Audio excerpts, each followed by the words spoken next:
parce que pour elles n'ont pas été examinées.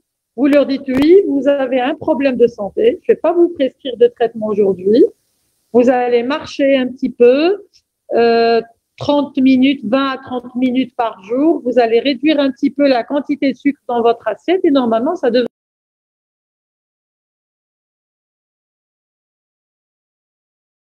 Pour d'autres, eh ben, ce médecin ne m'a rien fait puisqu'il ne m'a rien prescrit en réalité. Ce que je fais parfois, c'est que je prends une ordonnance et je prescris le conseil que je vais donner. Je leur dis ça, c'est aussi important qu'un médicament. 30 minutes de marche par jour, le nom, le prénom, etc. Je fais ceci et je mets ma griffe dessus. Je suis psychiatre, donc parfois, je fais des prescriptions d'activités à faire à domicile, plus le traitement. Donc, je fais une ordonnance, voici le traitement, et enfin, je leur dis, voilà, vous devez acheter votre carnet de suivi, vous allez faire ceci, vous faites cela. Ça, c'est important. Et quand vous revenez la prochaine fois, vous me ramenez votre carnet, vous me ramenez les tâches qui sont cochées et on va faire le point ensemble. Je leur dis ça, c'est la moitié du traitement pharmacologique et ça, c'est l'autre moitié du traitement. L'un ne marche pas sans l'autre. Ça marche généralement. Donc, quand vous donnez un conseil, débrouillez-vous pour l'écrire quelque part pour que ça ait valeur de prescription. Non, refusé. Donc, cette prescription-là va justement, dans la mentalité du malade, faire le lien entre le diagnostic, la maladie, et l'acte de traiter, et le médecin. Ça, c'est quelque chose de très, très important. Et le fait de la rédiger, de la signer, cette ordonnance-là, va confirmer le caractère pathologique, le caractère morbide de l'état de votre malade. كتب لي الدواء دوك راني مريض. كتب لي باش ندير سبور معناها باللي صحتي هي هكا. Faire très attention, je vais parler du langage tout à l'heure. Les mots que nous utilisons envers le malade sont très très importants et vont véhiculer un message capital par rapport à la prescription. Donc, le problème qui se pose maintenant, c'est que la médecine est de plus en plus spécialisée et on va retrouver deux aspects. Un des aspects, c'est que la personne n'est plus vue comme une personne à part entière et elle est plutôt identifiée à sa maladie. On a le cancéreux qui est venu. Oui, mais ce matin, j'ai vu 20 schizophrènes. J'ai ceci, cela. Non, c'est monsieur Intel qui souffre de cancer. Pourquoi? Parce que la personne malade est une personne qui a énormément de dimensions. Une, deux ou trois de ces dimensions sont polluées, sont atteintes, sont dysfonctionnelles à cause de la maladie, mais elles gardent toutes les autres dimensions qui fonctionnent. Je ne parle pas des organes, je parle de la personne dans sa dimension humaine, ce que je veux, comment je me projette dans l'avenir, mon passé, ma relation avec ma famille, tout ça. C'est ça, une sphère ou une dimension. Donc la maladie va toucher certaines parties, mais la personne va rester elle-même.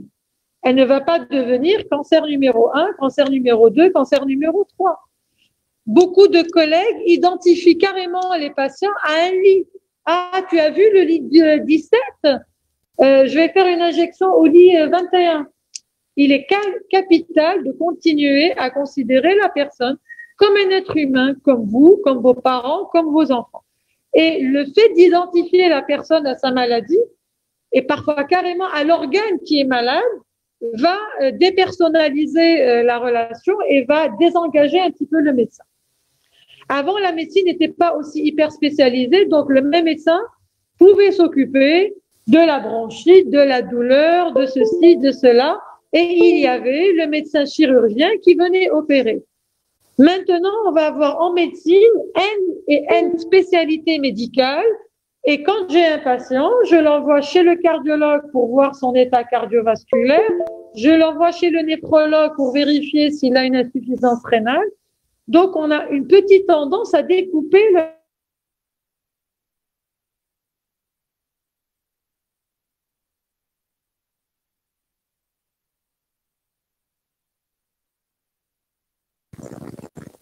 Surtout pas, la connexion va sauter. Qui va gérer le dossier médical du patient, comme vous le voyez. Connexion instable, par-ci, par-là.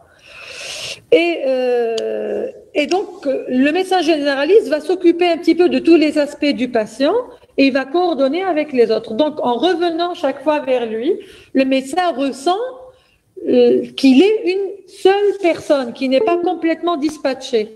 Dans d'autres sociétés un petit peu comme la nôtre, l'accès aux spécialistes est ouvert. Vous voulez aller voir un neurochirurgien, vous allez voir un neurochirurgien. Vous ne passez pas par votre médecin généraliste, donc vous allez vous retrouver un petit peu éparpillé. La mamie a son carton d'ophtalmo, son carton de cardio, de diabétologie chez le rhumatologue et va gérer toute seule comment elle va aller par-ci, par-là, etc. Donc le fait que le médecin s'occupe de moins en moins du patient de manière globale, le patient a l'impression que le médecin va libérer un petit peu d'espace et va se désengager devant ce clivage important. Et donc, il va avoir un peu plus de difficulté à suivre les consignes du médecin. Lui-même se sent découpé, donc ça va jouer un rôle. Donc, le corollaire de la prescription, c'est l'observance. C'est le fait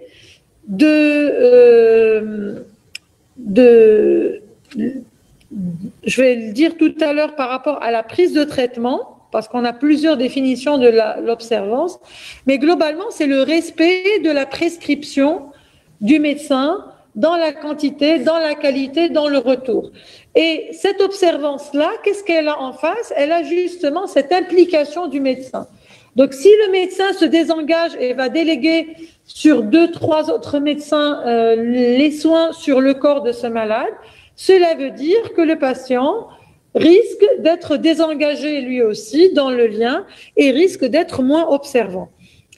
Donc, ce qu'on sait, c'est que de manière générale, le besoin de consulter peut persister. Je vous rappelle les bénéfices primaires et les bénéfices secondaires de la maladie.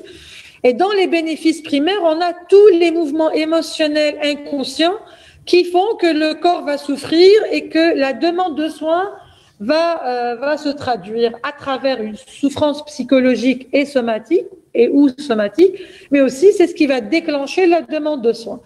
Et le bénéfice secondaire, c'est ce qui va pérenniser la continuité du lien de soins, comme le besoin d'être reconnu comme malade, comme le besoin d'être aidé, d'être soulagé, d'être entouré par la famille, etc. Et donc, cette maladie est nécessaire parfois. J'ai besoin de mon statut de malade, et tant que je suis malade, je vais jouir d'une certaine aura. Donc, si vous, en tant que médecin, vous me prescrivez un médicament, c'est-à-dire que vous allez me priver de ce statut de malade. Si vous me guérissez, vous allez me priver de ce statut de malade. Ça, c'est de la psychologie psychanalytique. Donc, qu'est-ce qui va se passer? On sait que d'une manière consciente ou inconsciente, la personne va vouloir se libérer du traitement. Je veux me libérer du traitement parce que je veux me sentir plus fort que le traitement. Je ne veux pas être soumis à des médicaments et je vais avoir tendance de temps en temps à tricher pour voir si moi, mon corps, mon cerveau est capable de dépasser la maladie. Ça, c'est option 1. Option 2, je suis dans une attitude de régression. L'alibi, je suis malade, est trop important pour que je le laisse tomber. Donc, je vais jouer avec les médicaments. Une fois je prends, une fois je ne prends pas. Cela va me permettre d'avoir toujours quelque chose à dire à mon médecin. C'est lassant, hein, si vous avez une maladie chronique, de revoir votre médecin après 5 ans avec 10 ans, ça va, je vais bien, je fais mon régime, mon bilan est bon, votre médicament est bien. Même quand je vais chez le médecin, après on a des parents de malades ou des malades qui nous disent voilà, كرهت منه طبيب هذاك. كل مرة يكتب لي la même ordonnance, c'est pas normal. هي ودواء هذا مساعدك لاباس تخدم لاباس كاش ما حاجة توجع فيك لاباس. Les effets secondaires mais c'est ce qu'on demande. On est tombé sur la perle rare qui fait que vous vous sentiez bien. Et on sait que c'est une maladie qui est chronique, qui ne peut pas guérir sans traitement. Qu'est-ce que vous voulez? Qu'on bidouille le traitement et puis on va rechuter, on va se retrouver. Évidemment, on peut améliorer. Quand il y a des problèmes de tolérance, on peut changer. Mais sinon, si le médicament est efficace, si le médicament est bien toléré, si les objectifs du projet thérapeutique sont atteints et maintenus, eh ben, autant continuer. On fait des bilans régulièrement, mais c'est tout. Donc ça peut déranger certains patients. C'est pas normal de rester dans un statu quo. Et donc, il faudrait jouer avec la prise et la régularité de la prise médicamenteuse. Donc, cela peut traduire une souffrance chez le patient et le fait de croire, nous, en tant que médecins, que le malade suit à la lettre notre prescription, c'est un mensonge que nous nous faisons à nous-mêmes. Les malades n'ont pas envie de nous dire qu'ils ne prennent pas leur traitement et nous n'avons pas tellement envie d'entendre nos malades nous dire « Oui, mais je vais bien sans votre traitement. » On n'oserait pas on n'a pas tellement envie d'entendre une chose pareille. Parce que parfois ça peut arriver. Notre tendance, ce serait tout de suite de répondre oui, mais faites attention, c'est passé cette fois-ci, mais d'autres fois ça risque de ne pas passer, vous risquez de rechuter. Ce qui est une réalité, parce qu'en face, on a vu beaucoup de personnes rechuter en ne prenant pas le traitement de manière régulière. Donc déjà depuis Hippocrate, on parle de ce problème d'observance et de ce tabou. Et on explique que parfois, l'amélioration de l'état du malade n'est pas forcément liée à l'effet du traitement, mais à des facteurs exogènes qui mettent le patient dans un état ou dans une disposition d'esprit favorable à une amélioration. Alors souvent, du côté médical, on associe une mauvaise observance à un mauvais malade, sans se poser trop de questions sur ce qu'il y a derrière. Et on va condamner non mais qui fait وانا كصفي راسي معاك وكتبت لك الدواء وعندك لا كارت شفاء و dans d'autres pays ما عندهمش لا كارت شفاء وتهز الدواء بالملاون وانت ماكش قاعد تشرب فيه وخساره وفزات تا donc c'est un mauvais malade ما ياخذش الراي. Pardon? Des millions. ملايين بالعربيه الفصحى. وانت كيفاه تقوليها؟ ملاين. وي صح. انا ملاون سي ان فرونسي و مليون بالاو ملايين بالعربيه ملاين. Donc je le disais, c'est une vérité qui est difficile à admettre et à dire de la part du patient. Alors, en quoi le problème de l'observance pose un problème? Parce que c'est un sujet tabou, je viens de le dire. Une mauvaise observance thérapeutique, cela signifie que le vécu par le médecin comme étant un échec, j'ai peut-être mal expliqué, mon éducation thérapeutique ne s'est pas faite de manière correcte, donc j'ai pas bien travaillé, j'ai pas bien convaincu. Ça peut être lié au déni du patient, comme refusant d'être malade, donc refusant de prendre le traitement. Ça peut être lié à l'incompréhension mutuelle. Je n'ai pas suffisamment compris les mécanismes de mon malade, donc je n'ai pas suffisamment insisté là où il fallait. Et de l'autre côté, le patient n'a pas suffisamment compris l'intérêt et l'impératif de prendre son traitement de manière régulière et convenable. En face, je vois le danger que mon malade fasse une décompensation mortelle, le danger de voir une aggravation de son état et d'arriver dans une situation d'échappement, c'est-à-dire que même après, si je remets le traitement, il est possible que je n'ai pas l'amélioration que j'escompte maintenant. Derrière, il y a une autre forme de danger que le malade s'émancipe, qu'il se sente libéré. Ça y est, وعرف زوز ثلاثة دواوات خاطر يروح à la pharmacie يهز دواء من راسه ويكمل يشربه et tout ça. Et puis, l'autre élément, ça peut être le silence.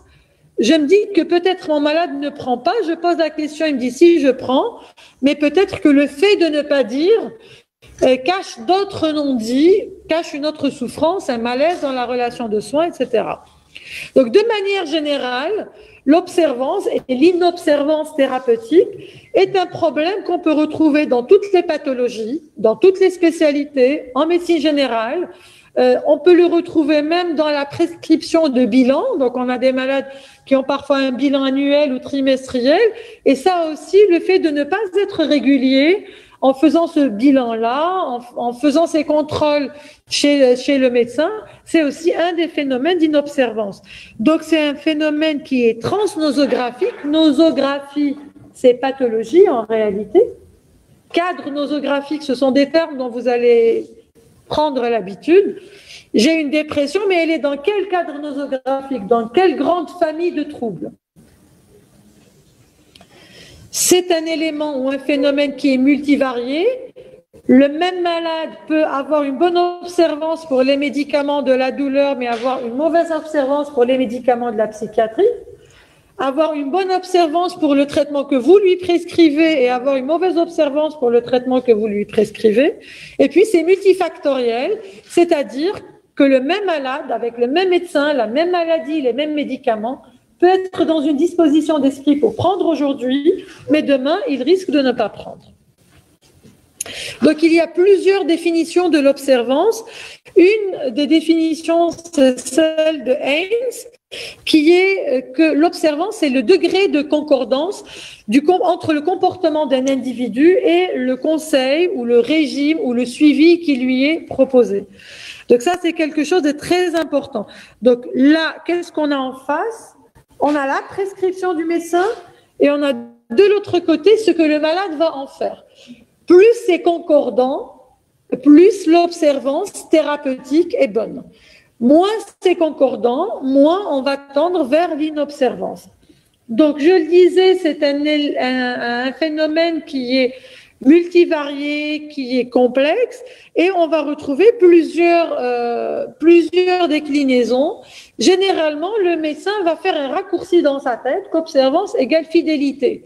Alors que c'est pas du tout, c'est pas un couple, c'est pas une amitié, c'est une relation de soins. Il s'agit pas d'être fidèle en réalité, mais de l'autre côté, on va dire ah oui, c'est un bon malade, il vient toujours au rendez-vous, il est fidèle.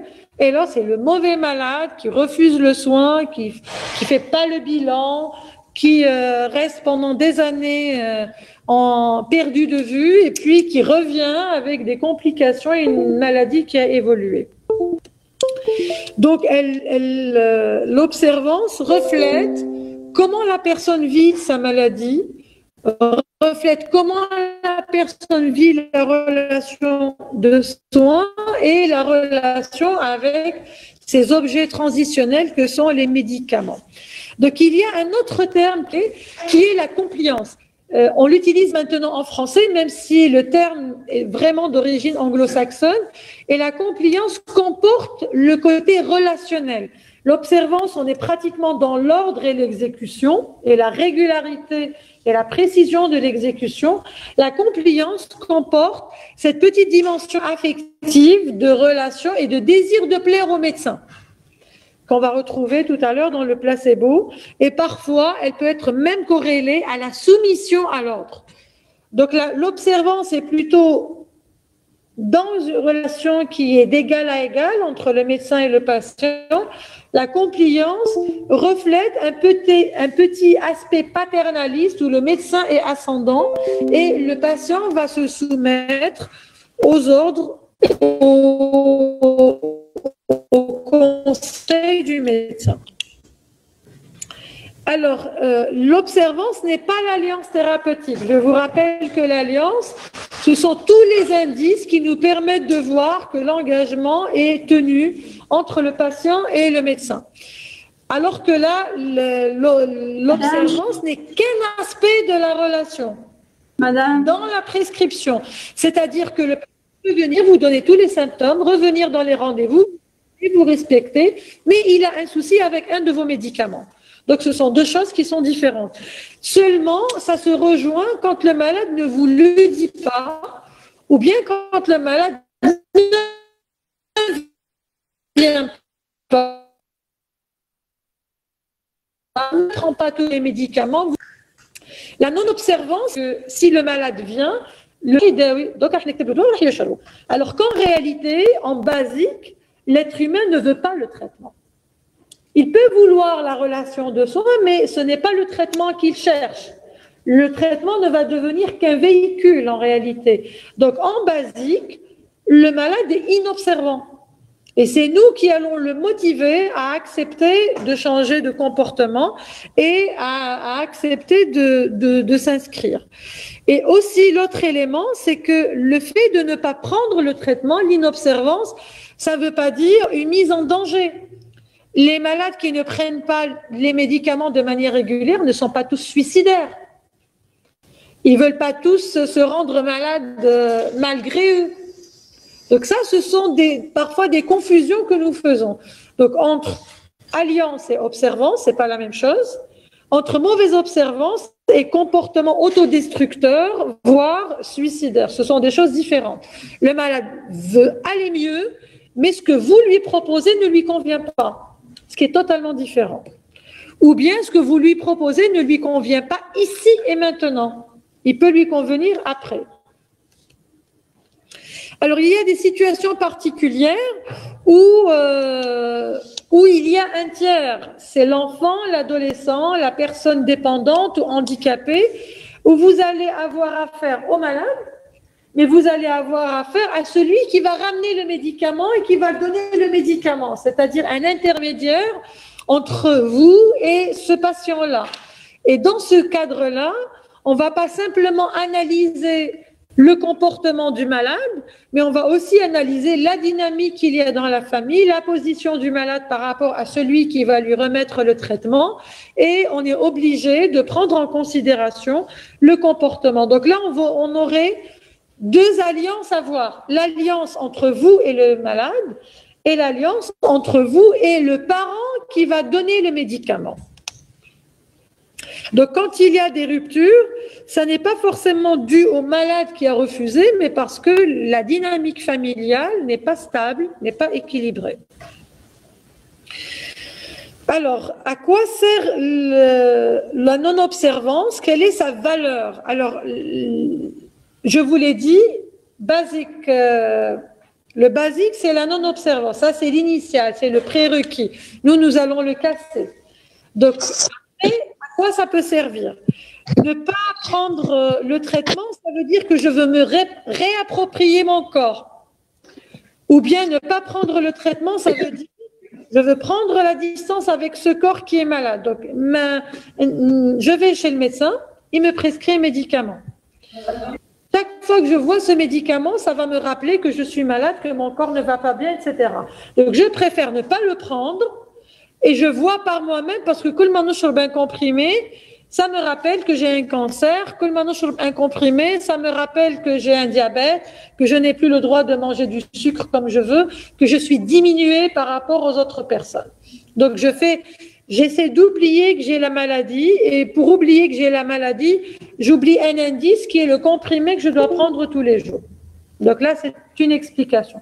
L'autre explication, je suis malade, je vais voir le médecin, il me propose un traitement, mais j'en veux à mon corps de ne plus répondre comme avant. Donc, je vais dire, allez, on va essayer de passer par quelque chose de naturel. Les médicaments, c'est comme un chimique, ça a des effets secondaires. Je vais essayer par moi-même, par ma sagesse, réapprivoiser mon corps, me réapproprier mon corps. L'autre élément, c'est, j'en ai marre. J'ai un infirmier par là, j'ai un dialyseur par là, j'ai un médecin par là, j'ai le nutritionniste par là, j'ai ma mère qui vient vérifier si j'ai pris le traitement, j'en ai marre. Je veux être libre avec moi-même. Donc, je veux être libre d'affirmer que je prends le traitement quand je veux et être libre de ne pas le prendre quand je veux. Donc, ça peut être l'expression ou la réaffirmation d'un espace de liberté de prendre ou de ne pas prendre. Ça peut être aussi paradoxal que ça paraisse, et j'en ai parlé tout à l'heure, le maintien de la libye. Quand je ne prends pas le traitement, il va y avoir des petites anomalies, des douleurs, des anomalies dans le bilan. Je vais avoir quoi dire au médecin. Donc ça maintient le lien. Mais le dossier maladie ماهوش classé عندك أشياء في الليل وعيش على روحك. Non, il faut نلقاو حاجة نتلاهوا فيها. Donc tant que la maladie est là, عندنا ما نحكيو. Donc on saute des prises pour avoir quoi dire aux médecins, à la famille, aux réunions de groupe, etc. Et parfois c'est juste comme ça, irréfléchi. Je prends pas. Pourquoi? C'est comme ça. Mais c'est tout. Alors, en face de cela, qu'est-ce que ça peut traduire? Ça peut traduire tous les mouvements émotionnels qu'il y a entre le patient et le thérapeute. Parmi ces mouvements, on a les peurs fondamentales dont je vous ai parlé avant. Parmi une des peurs fondamentales, c'est que me veut ce médecin? Peut-être que le médecin veut me faire quelque chose, peur que le médecin ne me fasse faire quelque chose que je ne veux pas, qu'il contrôle un élément dans ma vie. Donc souvent, on se demande, est-ce que ce médecin va me comprendre? Est-ce qu'il va me juger? Est-ce qu'il va me traiter? Est-ce qu'il est disposé? Est-ce qu'il est engagé pour me traiter? Est-ce qu'il va me faire quelque chose de mal, malgré lui, malgré moi? Et est-ce qu'il veut me changer d'une manière ou d'une autre? Donc la non-observance ou l'observance font partie des éléments où on va jouer justement avec cette prescription, avec ces questions. Quel est le statut du médicament dans la prescription? Eh bien, dans la prescription, il peut jouer le rôle de plusieurs types de choses. Il peut être un objet transitionnel, c'est-à-dire qu'entre vous et moi, il y a un stylo, il y a un téléphone. À travers ce téléphone, vous allez me transmettre un message. À travers ce médicament, vous allez donner une fonction à ce médicament qui est de soigner, qui est d'aider. Donc, c'est un élément de communication. Les éléments transitionnels, quand vous êtes une maman et que vous jouez avec votre enfant au ballon, le ballon est un objet transitionnel. Ça nous permet de communiquer. Vous donnez de l'argent quand j'achète de chez vous quelque chose. La monnaie est un objet transitionnel en psychiatrie, en psychologie. Le médicament est un objet transitionnel. On fait passer, c'est un vecteur, on fait passer à travers quelque chose. L'autre élément, c'est que c'est un objet qui crée le lien. On l'a compris tout à l'heure. Après, ça peut être une présence symbolique du médecin.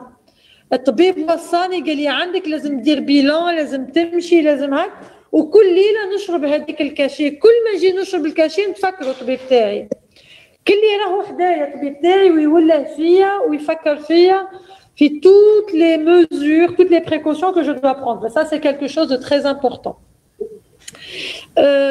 C'est aussi et d'une manière vraiment très symbolique une façon d'entrer dans le corps de l'autre. Un comprimé que je prends, une injection que je me fais d'insuline, c'est quelque chose qui va traverser la barrière. Déjà, je vous rappelle les distances publiques, sociales, personnelles et intimes. Là, vous allez avoir quelque chose qui ne va pas être de 50 cm au corps, mais qui va être à l'intérieur du corps. C'est une manière symbolique d'intérioriser non seulement le médecin Maaya, mais je l'ai intériorisé à travers ses conseils, à travers ce qu'il m'a prescrit.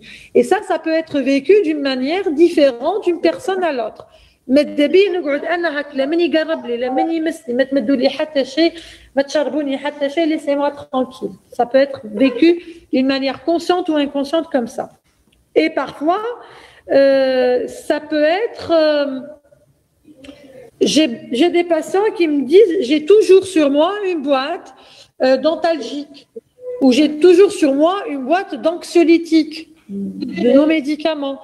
Je n'en prends jamais aucun comprimé, mais rien que le fait de savoir que la boîte est sur moi, ça me rassure. Je ne fais pas ma crise de migraine, je ne fais pas ma crise d'angoisse. Rien que le fait de savoir que le médicament est tout prêt, que le médecin est tout prêt, qu'il y a un hôpital, je me sens rassurée. Donc, c'est un objet rassurant ou contraphobique. L'autre élément, c'est, je disais tout à l'heure, intérioriser le médecin, ça peut être accepté d'une manière positive ou bien ça peut être quelque chose de très négatif dans le sens où je considère que ce médicament est une projection du médecin en moi et ça, je ne peux pas forcément l'accepter. Alors, on ne prescrit pas d'une manière silencieuse, on prescrit et on accompagne la prescription d'explications. Voilà, je vais vous donner 2 médicaments. Le premier, vous le prenez le matin, un comprimé le matin, un comprimé le soir. Il faut le prendre avec beaucoup d'eau. Et l'autre, c'est juste un comprimé le soir. Vous allez vous sentir soulagé. Au bout de 2-3 jours, vous allez sentir l'effet de ce médicament. Vous voyez tout ce que vous êtes en train de dire. Vous donnez les indicateurs de l'efficacité du traitement. C'est pareil que sur le vous allez donner les indicateurs de l'efficacité parce que dans le projet thérapeutique, vous avez des objectifs à atteindre à court, moyen et long terme, surtout pour les pathologies à long terme. Donc là, vous allez lui dire, je vais vous donner cela, ça va vous soulager. Déjà, dès le premier jour, vous allez sentir la douleur diminuer. Et puis, au bout de 4 jours, l'autre médicament va commencer à agir. Donc, même vos crises ne vont pas se déclencher. C'est un traitement de fond. Et c'est très, très important de choisir les mots appropriés, la façon de le dire. Quand on reçoit l'information de chez le malade, je vous rappelle les règles de l'entretien, on baisse le ton et on parle plus lentement. J'écoute et je reçois. Quand j'explique, c'est comme quand je vous explique à vous, je parle un peu plus fort et le flux verbal est légèrement plus accéléré pour entrer chez l'autre. Donc, la façon de le dire, les mots pour le dire sont extrêmement importants. Donc, choisissez les mots que vous allez dire parce que vous risquez de dire des mots qui vont bloquer le malade. Bon, صح الدواء هذا ياسر شربوه قلقهم هكا بصح انا عندي ياسر مرضى اللي خارج عليهم وعليه نسربيلو في قلق. Je vais pas mentir. Après, il va me dire, hey, est-ce que كاين عباد ما خدتش عليهم الدواء؟ ما كان غير الماء اللي ما يضرش، الدواء كل عنده des effets secondaires. Donc oui, عنده des effets secondaires بصح انا نشوف على حساب عمرك، على حساب البيلان تاعك، على حساب هكا. Je pense بلي قادر يخرج عليك le traitement هذا. Évidemment, s'il y a des problèmes d'allergie voilà, que vous pouvez revenir. De toute manière, on est toujours ouvert, il y a médecin de garde tout le temps, etc. Point. Après, si c'est un médicament qui a des effets secondaires importants, connus, récurrents, je suis obligée de les expliquer. Sinon, si je ne les explique pas, le malade va risque en ayant ces effets secondaires d'arrêter immédiatement. Le médecin قال لي الدواء ضربه درك يعاوني انا بديت نشرب فيه وهي الحاروقه بدتني لهنا et tout. Donc le tout, et je vais en parler tout à l'heure dans les phénocébo, c'est de trouver l'équilibre entre les explications, les petites précautions à prendre. Comment on rassure? Je lui dis voilà, les premiers jours, comme tout médicament, votre corps va s'habituer. Donc vous pouvez avoir des petits signes digestifs, des petits signes comme ça. Et après, ça va rentrer dans l'os. Si ça persiste, vous venez. Si ça vous fait, si c'est très désagréable, vous revenez à tout moment de toute manière. Mais je pense qu'il y a de bonnes chances pour que ce médicament vous convienne. Donc là, on va essayer de trouver un compromis entre les informations qu'on va donner, parce qu'on ne va pas lire tout le Vidal au malade, et les choses qu'il n'a pas forcément besoin de connaître. Trop en dire, c'est pas bien, c'est comme dans l'annonce. Et ne pas en dire assez, c'est pas bien non plus. Alors, là, je vais beaucoup parler du placebo. Le placebo était longtemps considéré comme quelque chose qui avait uniquement un effet psychologique, comme les boules de mie de pain que Joséphine prenait, la femme de Napoléon. Mais en réalité, on s'est rendu compte que ce n'était pas du tout le cas. Donc, Lévin, lui, va travailler avec des gens en stomato et les personnes vont aller faire une extraction de leurs dents de sagesse. Il a fait cette expérience-là. Les gens font l'extraction de la dent de sagesse, il va leur administrer une solution saline en leur disant que cette solution-là va soulager leur douleur, que c'est un dérivé morphinique. Donc ça, c'est la première étape. Il va se rendre compte, contre toute attente, que la douleur va baisser. Il va dire, OK, de toute manière, je m'attendais à ça. L'effet placebo, c'est psychologique. La personne est suggestive. Je lui ai dit, cette injection va soulager votre douleur. Elle lui a soulagé sa douleur. Bien. Mais qu'est-ce qu'il va faire dans une deuxième étape? Il va injecter ou administrer au malade une molécule qui va bloquer les récepteurs morphiniques, les récepteurs de la douleur. Donc, s'il avait donné de la morphine au malade, et si par la suite il avait bloqué ces récepteurs, ça veut dire que ces malades auraient un déclenchement de la douleur. Ça, voilà. J'ai mal, j'ai une molécule qui va sur les récepteurs de la douleur, elle va apaiser la douleur. Je vais donner une autre molécule antagoniste qui va empêcher la molécule morphinique d'agir sur la douleur, et bien la douleur va être ressentie, clair. Mais si c'est un placebo, c'est de l'eau salée. Donc, l'eau salée ne soulage pas la douleur, elle n'agit pas sur les récepteurs morphiniques. Donc, si c'est uniquement de l'eau salée, théoriquement, s'il va donner l'antagoniste, sans le dire au malade, théoriquement, il n'y aurait pas de réapparition de la douleur. Ce qui va se passer, c'est que justement, chez ces malades, à qui il a donné une solution saline et à qui il a administré un antagoniste sans le dire au malade, sans dire il y a eu une réapparition de la douleur. Clair et net. Ça veut dire quoi? Ça veut dire que le processus n'est pas uniquement un processus psychologique, ce n'est pas uniquement dans l'imagination du malade, mais qu'il y a une assise biologique, qu'il va y avoir dans le mental du malade quelque chose qui va se passer et qui va être accompagné de phénomènes biologiques internes qui expliquent la sédation de la douleur. Et ça, c'était un grand boom dans la connaissance de l'effet placebo. Pendant des années, quand j'étais maître assistant dans les premières années, j'enseignais l'effet placebo comme étant d'abord un phénomène psychologique. Et après, on s'est rendu compte, ces dernières années, qu'il y avait une assise importante qui est biologique. Donc, ce qu'on sait déjà, c'est que de manière générale, on va en parler tout à l'heure dans la douleur, j'ai une interférence, donc si jamais il y a une diapo qui saute, mais on va la retrouver. Soyez un peu complaisants. Donc, déjà, on sait qu'un tiers des douloureux vont avoir une sédation de la douleur avec le placebo. Alors, qu'est-ce que ce placebo va libérer? Donc, sur le moment, on a compris qu'il pouvait libérer des endorphines. Ça s'est prouvé. Et on est allé chercher, est-ce que d'autres placebos peuvent libérer d'autres molécules? Et on s'est rendu compte que certains placebos avaient la possibilité de libérer de la dopamine, ce qui permet de récupérer chez les malades parkinsoniens, on en parle tout à l'heure, et chez certains patients qui sont dépressifs, avec une très bonne récupération. Ça permet de libérer des endocannabinoïdes qui vont réduire endogènes, hein. C'est pas du kiff, c'est du cannabis. On en a. On n'a pas besoin de fumer, on en a en intra qui vont jouer un rôle sur certains phénomènes inflammatoires, et puis ça peut jouer aussi un rôle sur les prostaglandines qui jouent un rôle, par exemple dans les bronchospasmes, dans les douleurs digestives et dans certains phénomènes inflammatoires importants, et dans la régulation de la pression artérielle aussi. Donc ça explique pourquoi التوم كيحطوه في خشمهم طابت لا طونسيون.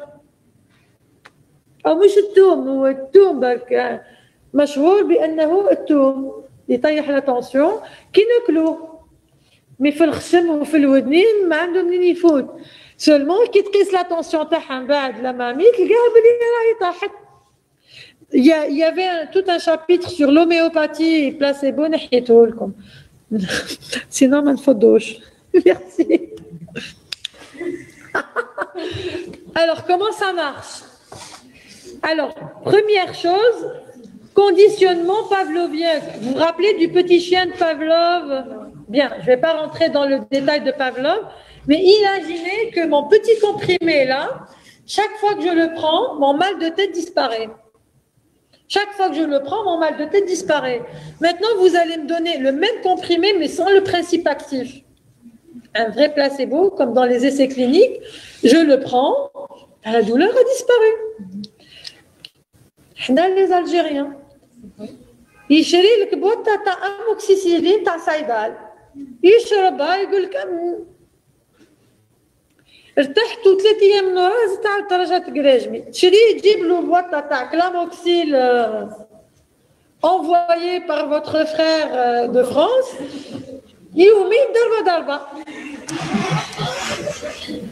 يعني bon, mais on va pas rentrer dans la controverse, mais ça peut être une question de conditionnement. Toutes les molécules mères sont efficaces, même les moins tolérées. Tout ce qui vient de l'étranger est efficace. Tout le mal يمدهولي المراقي كله efficace, etc. إذا نشوف القرعة ديك تاع الماء ونأمن باللي القرعة ديك تاع الماء راح تشفيني راح نشفى بالسيف. Plus ou moins, ما تنحيش لي كونسير بصح. Alors, justement, les placebos n'agissent pas sur toutes les maladies. Ça apaise, ça réduit la souffrance, mais ça n'agit pas sur tout.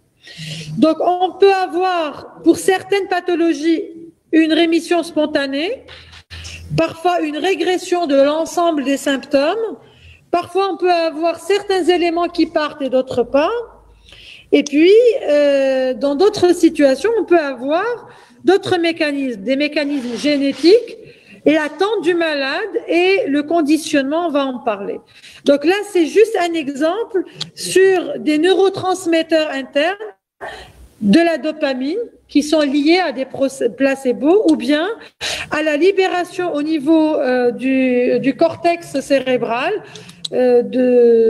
d'opioïdes, d'endorphines en fait, qui permettent de réduire la douleur. Certains, la réduction, on peut observer même des changements au niveau spinal de la neurotransmission. Donc, ce n'est pas simplement au niveau distal. Vous avez fait l'anatomie douleur, pas de douleur, je ne sais pas. L'année passée? Non. On va voir. Alors, voilà ce qu'on peut avoir. On peut avoir une baisse de l'activité. Je vais donner les différentes situations.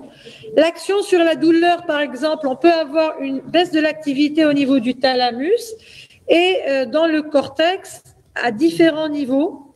Donc, je vous ai laissé le schéma. Vous prendrez le temps de le lire. Je ne vais pas tellement trop le détailler. Mais donc, on va avoir une action, je l'ai écrit ici, dans le cortex somatosensoriel primaire, secondaire, l'insula, l'aire singulaire, antérieure. Ça, ce sont des zones qui sont très, très importantes.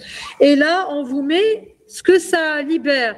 L'effet sur le cortex préfrontal, comme l'analgésique, par rapport à la douleur, à l'intensité de la douleur et le ressenti, qui joue un rôle très, très important. C'est j'ai mal. Et comme mon ressenti de la douleur va être encore plus accentué, surtout quand je suis de mauvaise humeur. Donc je disais, ça pouvait avoir des éléments purement, c'est là où il y a eu un décalage. On peut avoir un effet purement psychologique et qui est lié aux attentes et à la confiance. Il peut avoir un effet ou une assise génétique, on s'est rendu compte. On n'est pas égaux, s'il vous plaît, face à la réaction au placebo. C'est-à-dire que certains vont avoir certains gènes qui vont les prédisposer à être réceptifs. L'aspect psychologique, c'est l'attente et la confiance du malade en le médecin. L'attente, c'est comment je me projette. Qu'est-ce que j'attends du médecin? Qu'est-ce que j'attends du médicament? Ce sont les personnes parfois qui ont énormément souffert, qui ont vu beaucoup de médecins. ويسمع باللي هذاك هو الطبيب هذاك راحوا له الله يبارك كي تروح له قداش من واحد راح شفى من عنده ضربه déjà عنده un a priori positif par rapport à ce médecin et par rapport au traitement que va lui prescrire ce médecin qui va l'aider à être réceptif. Donc on va avoir généralement la combinaison du conditionnement et de l'attente. L'autre élément, c'est la confiance qu'on a en ce médecin-là, et comment cette confiance va se construire, c'est comment vous allez convaincre, comment vous allez motiver le malade, comment vous allez expliquer les points forts de ce traitement, comment vous allez rassurer ce patient, le choix des mots que vous allez utiliser et l'assurance, la compétence assurée qu'il va voir en vous et qui va lui donner envie, qui va le rassurer sur l'efficacité du traitement. Et ça, c'est capital, capital. Le médecin se prescrit lui-même à travers ce médicament et c'est capital. Donc, c'est pour ça que je vous ai dit ça, il y a eu un chevauchement. J'ai mis ici la liste. Voilà ce qu'on peut avoir. Pardon. Par exemple, pour la douleur, on a une action au niveau du cortex préfrontal. Après, cette action va être à l'origine de la libération de molécules analgésiques. La douleur va être atténuée et le ressenti au niveau du corps, ça c'est la suite du schéma que vous aviez. Le ressenti de la douleur va être réduit. Ce ressenti-là, c'est ce qui va jouer un rôle important dans le conditionnement. J'ai pris le placebo, ça m'a fait du bien. J'ai mis une poche de glace comme ça sur ma tête, ça m'a fait du bien. Eh bien, je vais me souvenir demain, si j'ai encore des céphalées, que si je mettais cette poche de glace, ça va me faire du bien aussi. Donc, je parlais tout à l'heure des pathologies inflammatoires. Donc, on le donne pour la douleur. Pour les pathologies inflammatoires, on a une libération des endocannabinoïdes. Dans la dépression, alors, on s'est rendu, là, c'était le grand boom. Oui. Alors, qu'est-ce qu'on avait? On s'est rendu compte que certains malades, dans les essais cliniques, parce qu'on utilise beaucoup le placebo dans les essais cliniques, on s'est rendu compte que certains malades s'amélioraient avec des placebos, surtout dans certaines formes légères de la dépression. Donc, on s'est posé la question du mécanisme. Et on s'est rendu compte qu'on avait 31 jusqu'à 35% des malades qui souffrent de dépression qui peuvent avoir une amélioration grâce au placebo, justement par la libération de la dopamine. Et que l'effet placebo, même si je prends un comprimé d'antidépresseur, 25% va aller au principe actif, c'est-à-dire ce qui va fonctionner, mais 75% de l'effet antidépresseur du comprimé est lié à son effet placebo. Évidemment, plus vous allez ritualiser. On avait des malades qui avaient des gouttes, je leur disais, allez, 4 gouttes. C'est le fait d'aller chercher le petit flacon, تحط فيه الماء وشوية سكر ولا شوية jus وتشرب عندك 5 قطرات مش 6 مش 4. Le rituel est très très important par rapport à l'effet placebo. Donc, de quoi est-ce qu'on s'est rendu compte? On s'est rendu compte en imagerie cérébrale qu'il y avait une activation. Là, on a des IRM fonctionnels. Je vous explique. L'IRM, c'est une radio anatomique du cerveau. Et l'IRM fonctionnel, on va donner du glucose marqué au malade. Donc, quand il va prendre le glucose, les zones du cerveau, le cerveau utilise le glucose pour son métabolisme. Donc, les zones du cerveau qui vont le plus consommer de glucose, en réalité, ce sont elles qui sont actives pendant cette action. Maintenant, je vous parle, si vous me faites une IRM fonctionnelle, vous allez trouver que j'ai les aires de la parole associative du mouvement qui sont en train d'être activées. Donc là, on est allé voir les malades qui prennent des antidépresseurs. L'IRM fonctionnel d'un malade qui prend des antidépresseurs, dans les dépressions légères, ressemble très fortement à l'IRM fonctionnel d'un malade qui a pris un placebo. Je lui dis, antidépresseur de quand on fait l'IRM fonctionnel, sur 4 ou 5 régions, on va avoir exactement la même activation. Après, il y a 3 ou 4 autres régions spécifiques à l'antidépresseur qui ne sont pas touchées par le placebo. Sinon, il n'y aurait plus d'antidépresseurs. Donc, voici les aires qui sont touchées. Oui, les aires préfrontales, mais aussi, on a ici le cortex singulaire, prémoteur et pariétal. Oui, on n'en a plus pour longtemps, en fait, hein, mais c'est comme vous voulez. Ma précieuse.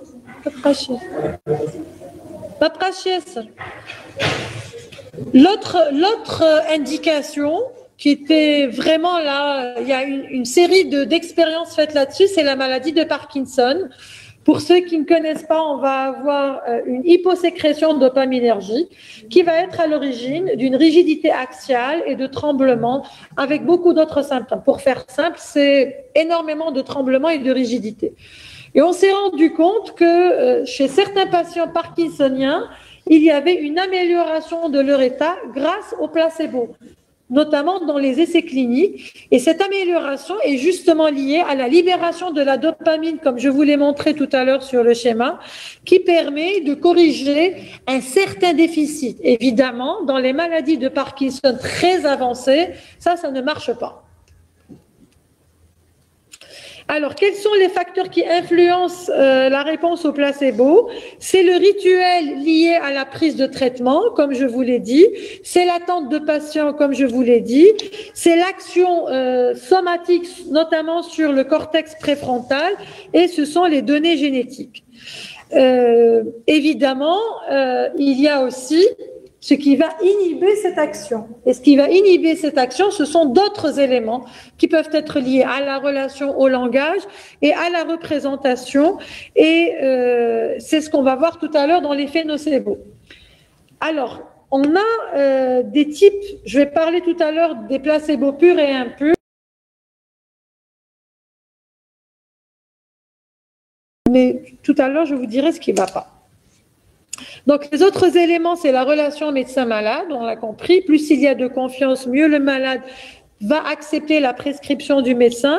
La relation du lien et aussi de l'a priori positif par rapport au médecin, par rapport au traitement et la qualité de l'alliance thérapeutique.